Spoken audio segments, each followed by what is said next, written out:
வேலியங்கிரி மலைகளின் அடிவாரத்தில் நவீன பொறியியலின் விதிகளுக்கே சவால் விடும் ஓர் அதிசய கட்டமைப்பு நிற்கிறது. எஃகு இல்லை, சிமெண்ட் இல்லை, கான்கிரீட் இல்லை, அதை தாங்கும் ஒரு தூண் கூட இல்லை. அதுதான் தியானலிங்க குவிமாடம். 33 அடி உயரம், 76 அடி அகலம், 2.5 லட்சம் செங்கற்கள், சுமார் 700 டன் எடை. ஆனால் இந்த பெரும் கட்டமைப்பை தாங்குவது பொருட்களின் வலிமை அல்ல, அதன் வடிவவியல். ஒவ்வொரு செங்கல்லும் அடுத்த செங்கல்லில் சாய்ந்து அழுத்தத்தின் வழியாக முழு குவிமாடத்தையும் ஒன்றாக பிணைக்கிறது. நிலநடுக்க அபாயத்தை எதிர்கொள்ள 20 அடி ஆழத்தில் தோண்டப்பட்ட அஸ்திவாரம் மணலின் மீது அமைக்கப்பட்டுள்ளது.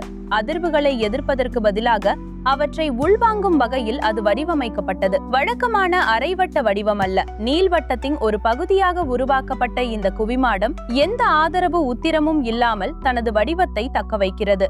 அதன் உச்சியில் உள்ள 9 அடி திறப்பு வெப்ப காற்றை வெளியேற்றி இயற்கையான காற்றோட்டத்தை உருவாக்குகிறது. நவீன வலுவூட்டல் இல்லை, தொழில்துறை குறுக்கு வழிகள் இல்லை, துல்லியம், பொறுமை, வடிவவியல் குறித்த ஆழமான அறிவு மட்டுமே.